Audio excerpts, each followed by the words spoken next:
अब हम आपको जिहाद और इस्लाम का वो सही अर्थ दिखाना चाहते हैं जिससे हमारे देश के मुसलमानों को और आप सबको हमेशा दूर रखा गया है। दुनिया का कोई भी धर्म हिंसा को बढ़ावा नहीं देता, इस्लाम भी नहीं देता। इसलिए किसी भी मजहब के बारे में किसी नतीजे पर पहुंचने से पहले हमें उसके सिद्धांतों के बारे में जरूर पता होना चाहिए। इस्लाम ने हर मुसलमान के लिए कुछ खास कर्तव्य बनाए हैं।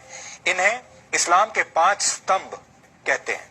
इस्लाम का पहला स्तंभ है शहादा, जिसका शाब्दिक अर्थ है घोषणा करना या गवाही देना। हर मुसलमान का कर्तव्य है कि वो इस बात की घोषणा करे कि अल्लाह के सिवा कोई और परमेश्वर नहीं है, यानी वो सिर्फ और सिर्फ अल्लाह में ही अपना भरोसा रखेगा। दूसरा स्तंभ है सलात, फारसी में इसी को नमाज भी कहते हैं। इस्लाम कहता है कि हर मुसलमान के लिए दिन में 5 बार नमाज पढ़ना जरूरी है। इस्लाम का तीसरा स्तंभ है ज़कात, आप इसे साल में 1 बार किया जाने वाला दान भी कह सकते हैं। हर मुसलमान के लिए जरूरी है कि वो अपनी आय का, अपनी आमदनी का एक हिस्सा जरूरतमंदों को दान जरूर दे, चैरिटी करे, अंग्रेजी में अगर आप कहें तो। इस्लाम का चौथा स्तंभ है सौम, इसे रोजा रखना भी कहते हैं। इस्लाम में कहा गया है कि रमजान के महीने में हर मुसलमान के लिए रोजा यानी व्रत रखना जरूरी है। हिंदू उसे व्रत कहते हैं और इस्लाम में उसे रोजा कहा जाता है। और आप लोगों को पता भी होगा इस समय रमजान का ही पवित्र महीना चल रहा है। इसी तरह हज को इस्लाम का 5वां स्तंभ माना जाता है। हर मुसलमान का यह कर्तव्य है कि अगर वो मक्का जाने का खर्च उठा सकता है तो जीवन में कम से कम 1 बार उसे हज जरूर जाना चाहिए। ये तो हुई इस्लाम के 5 स्तंभों की बात। जिहाद को इस्लाम का 6ठा स्तंभ माना जाता है। जिहाद का शाब्दिक अर्थ है पवित्र युद्ध, लेकिन जिहाद की परिभाषा को हमेशा गलत तरीके से पेश किया गया है। इस पवित्र युद्ध को धर्म युद्ध बताकर दुनिया भर में इसका गलत इस्तेमाल होता है। आतंकवादी हिंसा और दहशत फैलाते हैं और खुद को जिहादी कहते हैं। कट्टरता को जिहाद बताकर कट्टरपंथी अपने काम को सही ठहराते हैं। आज हम आपको ये बताने वाले हैं कि कौन से काम जिहाद की श्रेणी में नहीं आते। आप इन्हें नोट कर लीजिए ताकि जिहाद के मामलों में आपके तर्क मजबूत बन सके।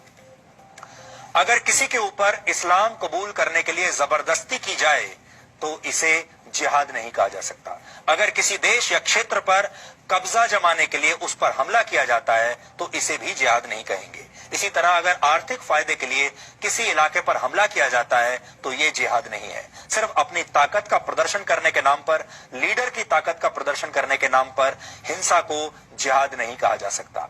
अगर निर्दोष लोगों, बच्चों, महिलाओं की हत्या की जाती है या उनका बलात्कार किया जाता है, इसे भी जिहाद बिल्कुल नहीं कह सकते। और अगर किसी पर हमला करके उसकी संपत्ति का नुकसान किया जाता है, इसे भी जिहाद नहीं कहेंगे। इसी तरह अगर किसी को हराने के लिए जैविक युद्ध का सहारा लिया जाता है तो इसे भी जिहाद नहीं कहा जाना चाहिए।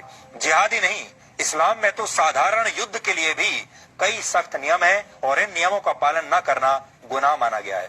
पहला नियम यह है कि आप युद्ध की पहल खुद नहीं कर सकते।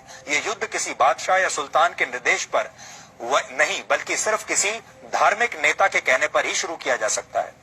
ये नियम ये भी कहते हैं कि युद्ध में दुश्मन को भी पूरा सम्मान देना चाहिए और दुश्मन सैनिकों के साथ न्याय करना चाहिए। दुश्मन सेना के घायल सैनिकों का इलाज उन्हें अपना सैनिक मानकर करना चाहिए। युद्ध जितनी जल्दी हो सके उसे समाप्त करना चाहिए। अगर दुश्मन शांति की पहल करे तो फौरन युद्ध विराम की घोषणा कर देनी चाहिए। युद्ध के दौरान कुओं या पानी के स्रोतों में जहर डालना बिल्कुल प्रतिबंधित है। आधुनिक युद्ध की भाषा में कहें तो रासायनिक या जैविक हथियारों से हमला करना गुनाह माना गया है। जिहाद की परिभाषा को सदियों से हमेशा गलत तरीके से पेश किया जाता रहा है और इसी का नतीजा है कि हमारे देश में जिहाद पर बात करना आपके जेल जाने की गारंटी बन सकता है। सच दिखाना आपको कोर्ट कचहरी